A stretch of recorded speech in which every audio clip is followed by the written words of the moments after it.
आज आप लोगों को समझाना है मुझे profit and loss account. Final accounts बनाते वक्त by preparing when we are preparing the final account, we have to prepare three things. The first one is the trading, second profit loss account, and third balance sheet.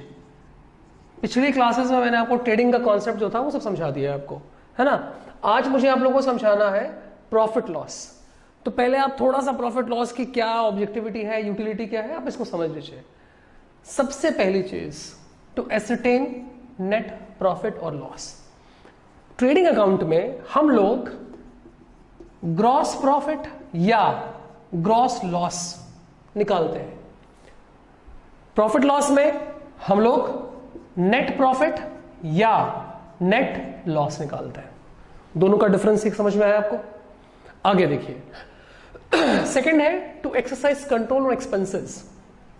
हम लोग पिछले जो previous years हैं उनसे compare कर लेते हैं कि आखिर कितने एक्सपेंसेस किस पर्टिकुलर हेड में जा रहे हैं और उसके ऊपर उससे कुछ कंट्रोल भी कर लेते हैं। कंट्रोल इन द सेंस ये कि अगर लास्ट ईयर के कंपैरिजन देखते हैं कि इस बार हमने 20% 30% ज्यादा कर रखा है तो फिर हम उसे नेक्स्ट ईयर थोड़ा कंट्रोल कर लेते हैं। फिर टू नो नेट प्रॉफिट, कि हमारा नेट प्रॉफिट, ये net profit refers to what? Net profit loss और नेट प्रॉफिट दो चीजें होती हैं। एक होता है ऑपरेटिंग प्रॉफिट और नॉन ऑपरेटिंग प्रॉफिट। वो चीजें हम लोग यहां कैलकुलेट करते हैं इसमें, ऑपरेटिंग और नॉन ऑपरेटिंग। क्लियर? एक होता है useful in the preparation of balance sheet. जब हम प्रॉफिट लॉस बना लेते हैं बच्चा मेरा, तब जाके हम लोग ये बैलेंस शीट बना पाते हैं। क्लियर है? अब आइए इसका थोड़ा सा फॉर्मेट आप लोग समझ लीजिए। फॉर्मेट इसका ठीक वैसे ही, फॉर द ईयर एंडेड, किस ईयर के लिए बना रहे हैं आपने मेंशन कर दिया। उसके बाद पर्टिकुलर्स अमाउंट, जैसा ट्रेडिंग में था फॉर्मेट, सेम वैसा ही है। सबसे पहला काम, इसके पहले हम ट्रेडिंग बना चुके होंगे, तो जब बना चुके होंगे तो वहां से हमारे पास ग्रॉस प्रॉफिट या ग्रॉस लॉस आया होगा। सबसे पहले बाय ग्रॉस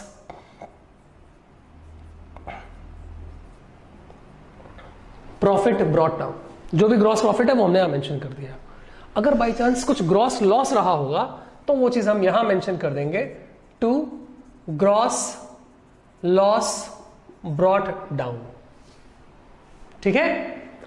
अब इसके बाद आगे अगली चीज, प्रॉफिट लॉस का कॉन्सेप्ट इसके पहले आप लोगों ने कई बार समझा है, नॉमिनल का। Debit all the expenses and credit all the incomes and gains, तो सारी चीजें वैसे ही इसमें चलेंगी। Debit all the expenses and losses. तो बच्चा मेरा debit all the expenses and losses में आपके दिमाग में कि सर ट्रेडिंग में भी तो आपने एक्सपेंसेस लिखवाए थे, तो फिर यहां पे कैसे एक्सपेंसेस आप लिखवा रहे हैं? बच्चा डेबिट ट्रेडिंग में जब हम लोग कर रहे थे तो हम लोग वहां पे सिर्फ डायरेक्ट एक्सपेंसेस लिखवाते थे, सिर्फ डायरेक्ट एक्सपेंसेस। तो आपको क्या लगता है जो एक्सपेंसेस लिखवाए थे उनके अलावा और कोई एक्सपेंस नहीं होते होंगे? उनके अलावा भी और एक्सपेंसेस होते हैं। वो सारे खर्चे क्या माने जाएंगे? Indirect expenses. हम लोग उन खर्चों को कुछ क्लासिफिकेशन है उसमें क्लासिफाई कर देते हैं। ऑफिस एक्सपेंसेस और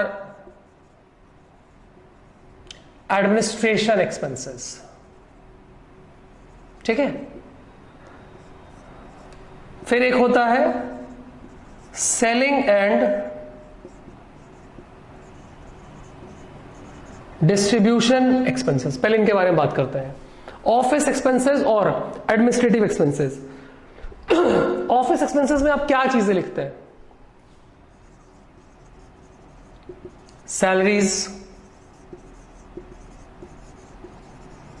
office rent, depreciation on office furniture, मतलब ऑफिस रिलेटेड। आपको एक एग्जांपल समझाता हूं। आप लोग में से कुछ लोग बैंक जाते रहते हैं आप लोग, तो जब आप लोग बैंक जाते हैं तो जब बैंक में आप एंटर करते हैं, आप देखिए वहां कितने तरह के खर्चे होते होंगे।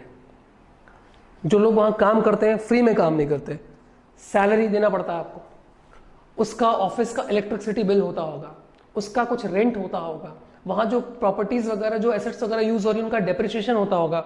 जब आप वहां जाते हैं बैंक में, पे इन स्लिप फॉर्म वगैरह भरते हैं आप, तो वो सब चीजें क्या है? स्टेशनरी।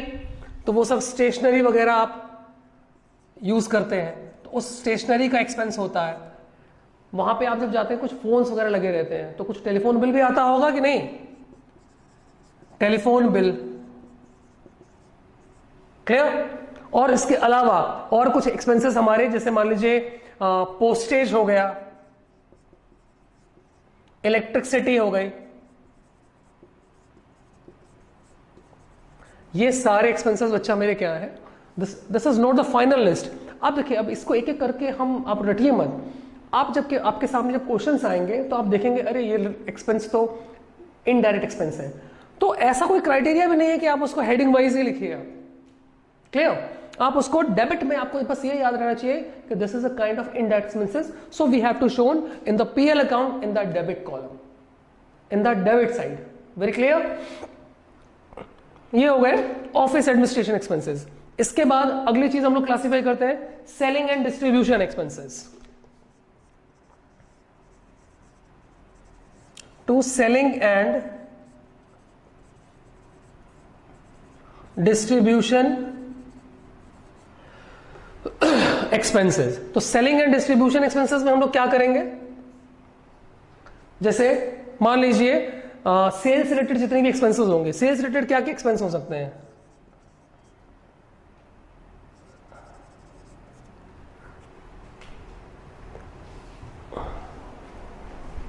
पहले आप करिए सेलिंग एक्सपेंसेस में कमीशन, एडवर्टीजमेंट, ठीक है, कैरेज आउटवर्ड। कैरेज आउटवर्ड का मतलब समझते हैं बच्चे ना, कैरेज आउटवर्ड का मतलब जब हम एक सामान, जो गुड्स हम लोग जो बेचे हैं उसको जब दूसरी जगह हम लोग भिजवाते हैं तो कुछ पैसा खर्च होता है, that is called carriage outward. उसके बाद यहां पे इसको इरेज करके यहीं पे लिख दे रहा हूं मैं, और एक्सपेंसेस में हो जाएंगे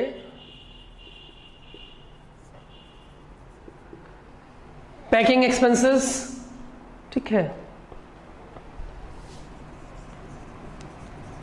delivery van expenses, depreciation on delivery van, ये सारे खर्चे जो हो जाएंगे हमारे selling and distribution expenses, okay.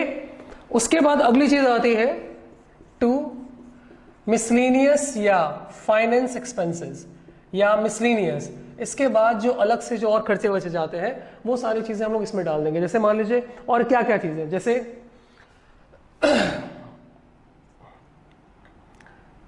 Interest, जो हम इंटरेस्ट पे करते हैं, क्लियर, जो हमने इंटरेस्ट पे किया वो चीजें इसमें आ जाएंगी। इंटरेस्ट ऑन लोन है, कन्वेंस एक्सपेंसेस है, कुछ सिंपल रिपेयर्स है, ठीक है। उसके बाद सन्ड्री एक्सपेंसेस, सन्ड्री का मतलब होता है डिफरेंट, छोटे मोटे जो खर्चे वगैरह होते हैं वो सब इसमें आ जाएंगे। कुछ रिफ्रेशमेंट एक्सपेंसेस वगैरह है,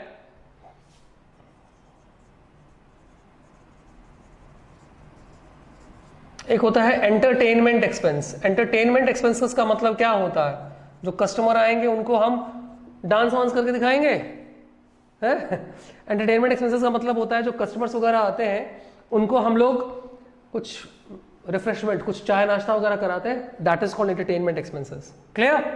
तो ये सारे खर्चे मेरा बच्चा आप लोग डेबिट में डालेंगे। उसके बाद क्रेडिट साइड में क्या होता है, आपने पढ़ा हुआ है debit all the expenses and credit all the incomes and gains. तो यहां पे जो भी इनकम होगी वो आप यहां डालेंगे, ठीक है। जैसे rent received, next commission received. आपने अगर कहीं पर कुछ इन्वेस्टमेंट वगैरह किया हुआ है तो उस इन्वेस्टमेंट पर आपको इंटरेस्ट मिलेगा, वो चीज यहां पे आ जाएगा बाय इंटरेस्ट ऑन इन्वेस्टमेंट, ठीक है। और कोई और इनकम, मान लीजिए फीस वगैरह रिसीव हुई है आपको, तो बाय फीस। अब यहां पे एक थोड़ा सा प्रॉब्लम होता है, कभी कभी ट्रायल बैलेंस में क्या होता है कि सिंपल ट्रायल बैलेंस देता है तो वहां डेबिट और क्रेडिट क्लासिफाई करके देता है, तो हम बहुत इजी हो जाता है हमारे लिए कि जितने भी क्रेडिट साइड में अगर रेंट, कमीशन, ये सब चीजें लिखी हुई हैं तो नो प्रॉब्लम, हमें मालूम है कि वो इनकम्स है, हम उन्हें क्रेडिट में शो करते हैं, ठीक है। लेकिन अगर by chance trial balance form में नहीं दिया है, सिर्फ एक सिंपल इंफॉर्मेशन के रूप में दे दिया गया है, तो हम समझ नहीं पाते हैं कि आखिर हम रेंट के साथ क्या करें। तो कुछ नहीं दिया है तो अब बच्चे हमेशा दिमाग में रखेंगे, कुछ नहीं दिया है किसी भी नॉमिनल के साथ तो वो हमेशा एक्सपेंस माना जाएगा। रेंट रिसीव तब माना जाएगा जब रेंट लिख के ब्रैकेट में क्रेडिट वर्ड मेंशन किया होगा, अदरवाइज जितने भी नॉमिनल होते हैं वो सारे एक्सपेंसेस माने जाएंगे। क्लियर है ये चीज? अब इतना करने के बाद बच्चा मेरा जो लास्ट में जो डिफरेंस आएगा, डिफरेंस अगर इस साइड आ रहा है तो इसका मतलब ये हो गया कि हमारे खर्चे ज्यादा हो गए। खर्चे ज्यादा हो गए बच्चा तो हमारी मजबूरी हो जाएगी by net loss transferred to balance sheet. Clear? और अगर बाई चांस मान लीजिए इधर का ज्यादा हो गया तो डिफरेंस डेबिट साइड में आ जाएगा। मैंने इसी को कंटिन्यू किया यहां पर, तो यहां लिख देंगे टू नेट प्रॉफिट। क्लियर है बातें? एक चीज और समझा दें आपको इसी में, अगर ये तो मैंने एक जो नॉर्मल एक्सपेंसेस है वो सब डाल दिए मैंने, जब हम प्रॉफिट लॉस बना रहे हैं नेट प्रॉफिट निकालने के लिए, तो जो भी कैपिटल एक्सपेंडिचर्स जो है या कैपिटल लॉस जो है वो भी इसी में आएंगे। कैपिटल लॉस का मतलब जैसे बाई चांस मान लीजिए मैंने कोई असेट्स वगैरह बेच दी है और मुझे कुछ लॉस हो गया है, मुझे लॉस हो गया है तो मैं यहां लिख दूंगा to loss on sale of fixed assets. Plant machinery कुछ भी मैंने बेचा है वो, अगर बाई चांस मुझे प्रॉफिट हो गया है तो मैं क्रेडिट में लिख दूंगा by profit on sale of fixed assets. अच्छे से सब बच्चों को बात समझ में आई कि नहीं? जितने भी हमारे एक्सपेंसेस होंगे बेटा वो सारे डेबिट कॉलम, जितनी भी इनकम्स होंगी क्रेडिट।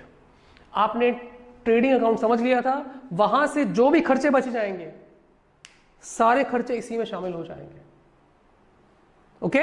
बात सबको समझ में आई? क्लियर है?